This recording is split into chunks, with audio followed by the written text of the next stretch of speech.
She's bankrupt, I'm debt-free, by user Snapatha First. About 6 years ago, my former partner of 6 years and I broke up, and I started to realize all of the things I had normalized were actually abuse. Instances of gaslighting were all too prevalent, even one instance where she gaslit me about what gaslighting even was, financial, she could spend what she wanted, I had to ask permission, even limiting time that I spent with my family and my best mate. There was more, but that's enough of that. After we broke up, I realized that money I had continued to place into our joint account wasn't going to the mortgage as promised, but was going to shopping, paying for her new partner, who, it turned out, was on the scene months before we split, and wasn't the first, and payments to her lawyer. When I found this out, I called the finance company handling our mortgage and told them I would no longer be making payments. I told them they could seize the house if they wanted, but my half of the payments would cease immediately until I had recouped the money stolen, roughly 5 months' worth of payments. They said I couldn't do that. I told them to watch me. Soon after that, when the debt letters and dishonors started, the texts, phone calls, and voicemails from her started, I ignored everyone. 2 months in, I heard her car broke down badly because she couldn't afford to maintain it.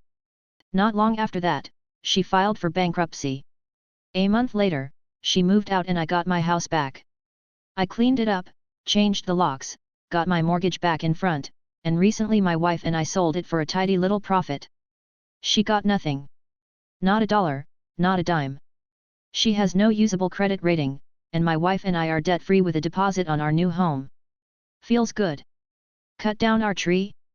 The property manager would like a word with you. And a check, by user Megs not Meggie. So I'm single again, after 3 years. This is relevant because my ex-BF exacted his own petty revenge by cutting down the willow tree where we first kissed.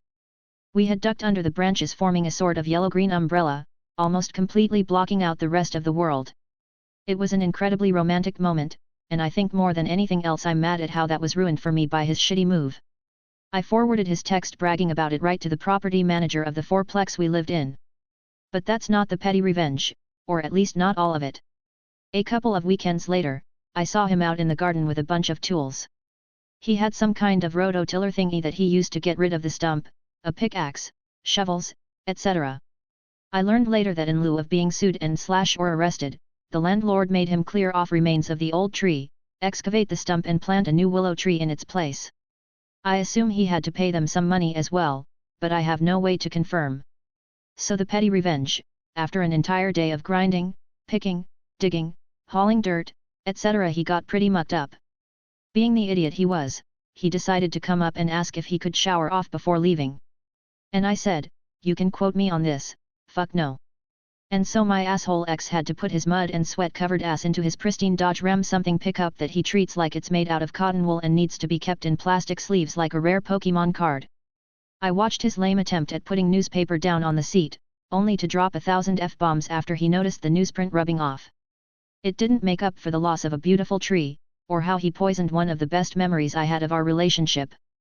But it helped to confirm that dumping his ass was the right decision. Unintentional Consequences of a Dildo, by user Adamavixio. This was some years ago, but when I lived in the burbs, there was this 25-year-old guy that hung out with kids still in high school and would drive by every day with a massive lifted truck yelling profanities at us. We didn't personally know him, just that type of guy. One day, he threw his soda at us driving by, and we had enough. My friends and I had bought a giant dildo as a prank months ago, and decided to super glue it to the back of his truck. Come to find out, he was dating 2 girls, one was mid-20s and had a kid with him, one was our age in high school, 18. For a week, he didn't notice the dildo and he would drive by with it flailing around on the back of his truck. He also had the hanging balls on his truck, which was even more hilarious. Back then, Facebook was the thing, and when he found out, he accused the 18-year-old girl of doing it. The 18-year-old girl publicly posted that her ridiculous boyfriend accused her of putting her dildo on the back of his truck, and the mid-20s girl saw it and put 2 and 2 together, realized he was cheating. They both ended up breaking up with him, and the girl in her mid-20s posted a picture with the dildo on the back for everyone to see. To this day, he's still single from what I can tell, and never knew it was us. Not that great of a revenge story, but who would have thought? To clarify, the guy lived up the street from us, and I was friends with the 18-year-old girl on Facebook. She went to the same high school as me. That's how I saw it all go down. The dildo had suction on the back of it, so it's meant to stick to surfaces or walls. Not sure if it was super glue or Gorilla Glue, but whatever it was, we held it on for a few minutes and it stayed. I forgot to pack them, sorry, by user Jesse Friends 89. This feels like a petty revenge to me, and wanted to share. Few years ago I went through a divorce. It ended because he was cheating on me, and still denies it. The AP and him were married and had a baby less than a year after our divorce, so you tell me lol. He was also emotionally abusive. To be fair, he has a lot of mental health problems. And I hope he's doing better, just as long as I'm not around him.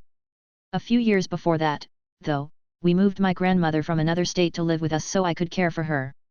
My grandfather had passed about 2 years before that. One of the things he left behind was this very pretty glass mixer and shot glasses, like what you'd see at a bar to mix drinks, that had some gold decorations on it. My grandmother didn't care if she kept it, so my ex asked if he could have them. She said yes. I really like them too, and they belonged to my grandfather and that means a lot to me. I was very close to my grandfather, and his passing was very hard on all of us. Everyone loved him, even my ex loved him. Anyways, when we got divorced he came and got a lot of his stuff. He asked me to pack some of it, so he wouldn't be in my home longer than necessary. He then asked me to pack the mixer and glasses. At first I said sure, but the more I thought about it, the less I wanted him to have them. They were my grandfather's, they are very fragile and packing them would have to be done carefully and they could still break if one wasn't careful and tbh I don't trust him to not break them on accident. So I kept forgetting as I had no way to pack them properly. Inevitably, he had gotten 99% of his stuff and it was basically understood that everything left was mine. And I never packed them. He had asked me a couple of times, and I made excuses. Been 4 years and they are still proudly displayed in my home. Way I see it, it's payment for what he put me through and they were more mine than his. Petty? I think so, absolutely. But oh well, I'm content. Revenge on Creepy Cousin, by user SparkleSauruspith. My whole extended family went on vacation when I was in middle school and stayed in one big house. When we were about to go swimming and I was changing, my younger cousin kept coming up to the keyhole and peeking in. I was a 12-year-old girl and he was a 10-year-old boy and I was really upset. I'd yell at him and he'd run away, but then sneak back. I realized the door opened out towards where he was coming from, so after I was all ready, I watched for him to come back and slammed the door into his head right as he was bending down to peek again. He screamed and of course his mom came running and I was like, I opened the door because I was done, why would I have thought to see if he was there, and totally played dumb. It's not like he could say anything to defend himself because then he'd be in trouble. I didn't get in trouble and he left me alone after that. He was always bigger and stronger and this time I felt like I won for the first time.